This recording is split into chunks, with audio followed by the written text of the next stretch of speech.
en vos grades, rangs et qualités, tout protocole respecté, je voudrais, à l'occasion de la célébration des 60 ans de l'indépendance de la Côte d'Ivoire, dans un contexte particulier de crise sanitaire due au Covid-19, pour traduire toute ma gratitude pour votre présence.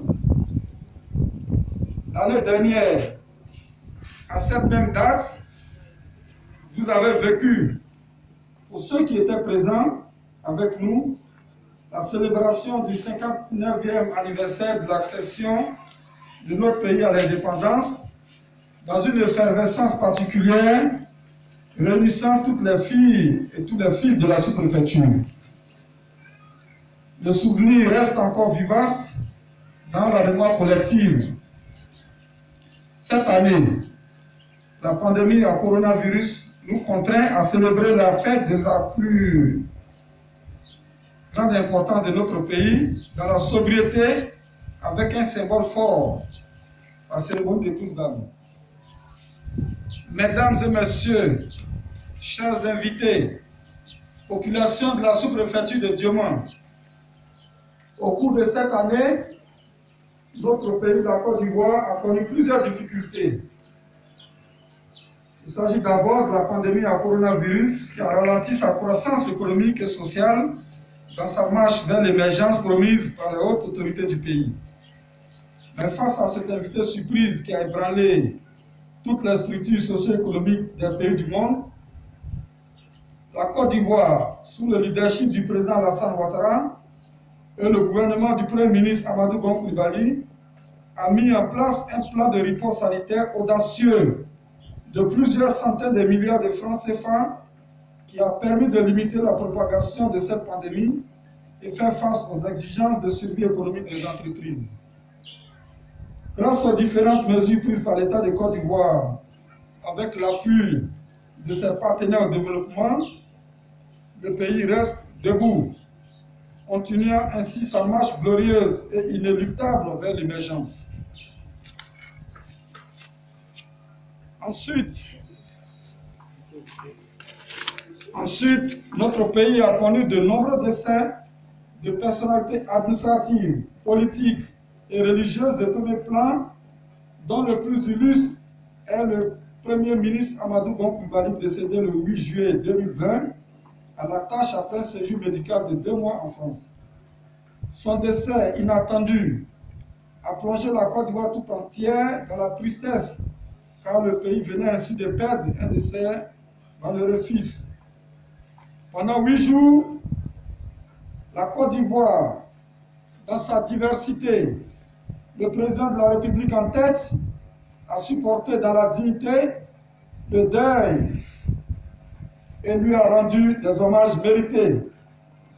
Que le Dieu de miséricorde se souvienne de ces grands serviteurs de l'État et guides religieux en leur trouvant une place dans son règne éternel. Qu'il donne les forces nécessaires à tous de supporter ces disparitions, particulièrement à son Excellence Ahmed Bakayoko, Premier ministre, chef du gouvernement, ministre de la Défense, plein succès à vous, Monsieur le Premier ministre, dans vos nouvelles missions. Enfin, la perspective des élections présidentielles du 31 octobre 2020 présagerait de conflits inévitables selon certains observateurs politiques. En effet, la Côte d'Ivoire va connaître l'élection du président de la République. Mais avant ce scrutin, le marigot politique semble en ébullition à en croire les échos de la presse de tous bords. C'est un jeu normal en politique. La surenchère aurait pour but ici de galvaniser ses troupes, ses électeurs. Soyez rassurés, les Ivoiriens de tous bords ont un amour profond et sincère pour leur pays. Ils n'accepteront pas de le détruire sous l'autel des intérêts partisans. C'est pourquoi il me plaît, à ce stade de mon propos, de lancer un appel solennel à l'ensemble des forces vives de la sous-préfecture, particulièrement à la jeunesse, de tourner le dos aux aventures sans lendemain en œuvrant pour la recherche et la consolidation de la paix, gage d'un développement socio-économique durable au profit de tous. Ne sommes-nous pas le pays de la vraie fraternité? Comme l'a si bien dit Monseigneur Pierre-Marie Coty dans notre hymne national. Méditons tous les paroles fortes de notre héritage commun, ciment de notre unité nationale. J'ai dit hymne national, l'abidjanaise. La Constitution, loi fondamentale de notre pays, règle le fonctionnement juridique de la nation. Le président de la République, en sa qualité de garant de la bonne marche des institutions, veille à ce que tout marche bien dans l'intérêt de la population. Chers parents, les élections du 31 octobre 2020 se dérouleront dans les meilleures conditions. La Côte d'Ivoire montrera au monde entier sa maturité, car à 60 ans, il y a des erreurs que l'on ne se permettrait plus. Le peuple de Côte d'Ivoire a la capacité de se surpasser dans les moments difficiles. Nous avons le devoir de croire en l'exception ivoirienne.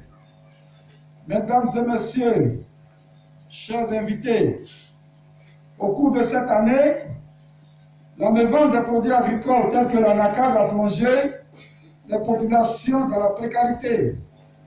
Les prix d'achat ont été certes revus à la hausse par le gouvernement, passant de 375 francs à 400 francs le kilogramme, mais l'absence d'acheteurs a maintenu, hélas pour la deuxième année consécutive, les producteurs de la précarité financière et le désarroi.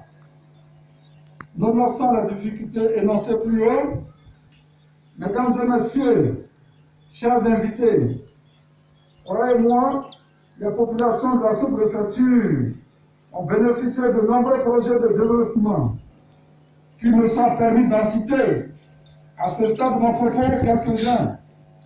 Il s'agit de l'électrification avec mise sous tension des villages de Yengoré de Fouala, la construction du château d'eau de Diamant d'une capacité de 50 mètres cubes d'eau, la construction par le conseil régional du Bafou d'un collège de proximité à base de fonctionnels dès la rentrée prochaine.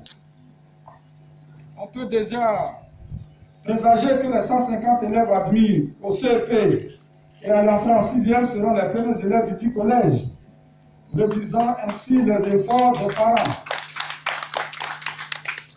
La construction des écoles primaires de Diesso et de Beka Gagnasso, la construction d'une pompe hydraulique à motricité humaine à Gagnasso. Ces trois ouvrages, les écoles primaires et la pompe hydraulique, sont des dons d'un ministre au fils de la région du Bafim, le ministre Moussa Sanogo, ministre du budget et du portefeuille de l'État, à qui je voudrais solennellement traduire ma gratitude et celle des populations bénéficiaires. Monsieur le ministre, les populations comptent encore sur vous pour la réalisation de projets en complément de ceux réalisés et en cours de réalisation par le ministre Sanogo Mamadou et le conseil régional du Bafim.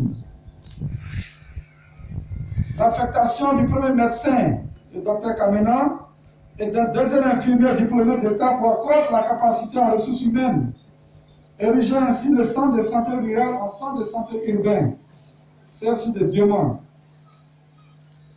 L'érection de l'EPP Diamant en centre de composition pour les années du CEP et de l'entrée en 6e.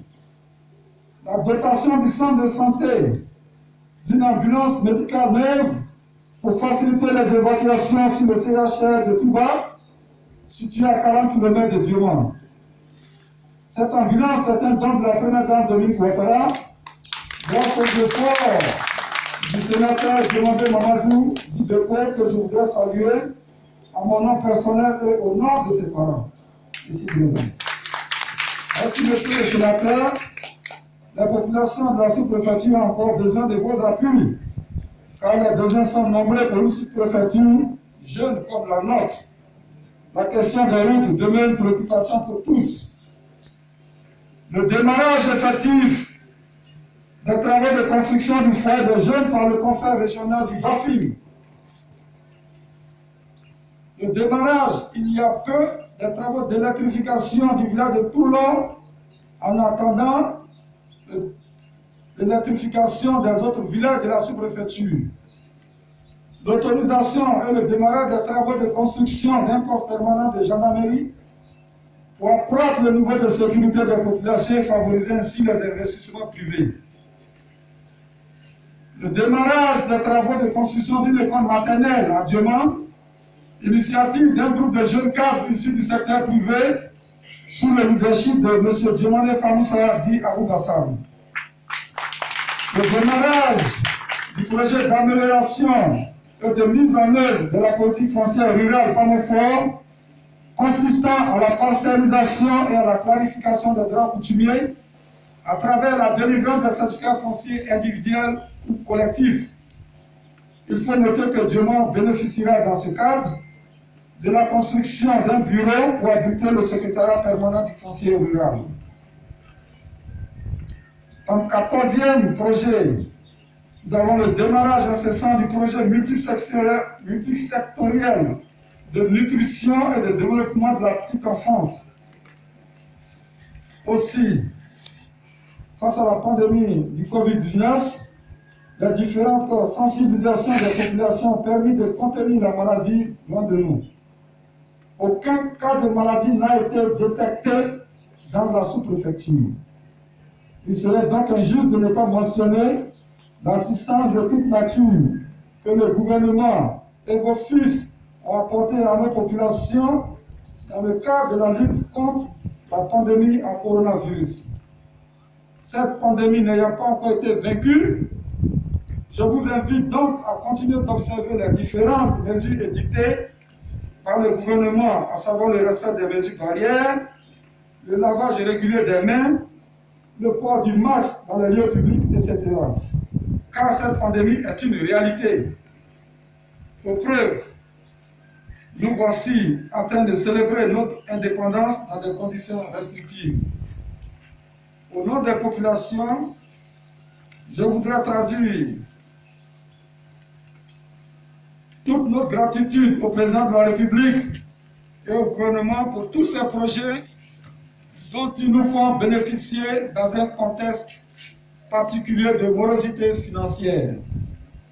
Toutes les opérations en cours de réalisation ne peuvent s'achever sans la paix, gage de stabilité pour le développement durable d'un État. Cultivons donc toujours un comportement citoyen. Avant de terminer, chers témoins de cette célébration particulière des 60 ans de l'accession de notre pays à l'indépendance, permettez que je dise un merci particulier à nos forces de l'ordre pour leur participation solennelle. Aux chefs coutumiers religieux, aux leaders communautaires, à tous les illustres invités, merci et bonne fête. Soyez sûrs, je ne saurais véritablement terminer sans dire un merci particulier à mon épouse qui a effectué le déplacement avec mes enfants qui découvrent Dieumont, notre belle cité de Dieumont, pour la première fois avec beaucoup de joie. À toutes et à tous, bonne célébration des 60 ans de l'accession de notre pays à l'indépendance. Que Dieu bénisse la Côte d'Ivoire, notre beau pays.